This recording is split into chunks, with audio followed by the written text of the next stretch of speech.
One of the more interesting and powerful and indeed surprising ways that the body communicates with the brain during exercise to improve brain health and indeed our ability to remember things and to learn is the way that our bones, our skeleton, when they're under loads, okay, when they experience mechanical stress, not severe mechanical stress that would break them, but mechanical stress, they release hormones, in particular, something called osteocalcin. Osteocalcin is an incredible molecule. Animal studies that were done mainly at Columbia School of Medicine, but later also at Columbia and elsewhere in humans have shown that osteocalcin is released from the bones during exercise, both in mice and in humans, travels to the brain so it can cross the blood-brain barrier, and there it can encourage the growth of neurons and their connections within the hippocampus, an area of the brain that's vitally important for the encoding of new memories. And there are some data, not a ton, but there's some data which suggests that perhaps, I want to highlight, underscore, and boldface, perhaps, can increase the number of neurons in the called dentate gyrus of the hippocampus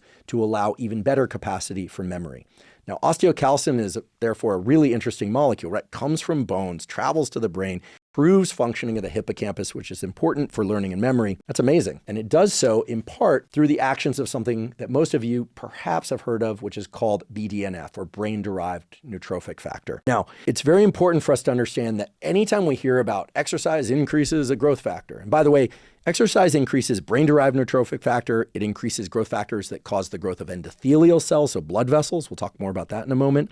And it increases nerve growth factor. It's not just BDNF. There are lots of different growth factors, a few of which, NGF and BDNF, act on neurons and other growth factors that act on endothelial cells, vasculature. It seems that a lot of the effects of BDNF on the brain that are caused by doing exercise and that benefit us in terms of short and long-term memory, our ability to encode new things and remember them for long periods of time, to resist age-related degeneration, because that's the case indeed, that our hippocampus decreases in volume over time as we age, just naturally, even in somebody that doesn't have Alzheimer's dementia. And exercise can adjust the slope of that decline significantly, provided there's enough exercise and the appropriate exercise. I don't think all, but many of the effects of BDNF appear to be mediated by osteocalcin. What this means is that any exercise program that's designed not just to benefit our body, but also our brain health and performance should do something to load the skeleton in some sort of impactful way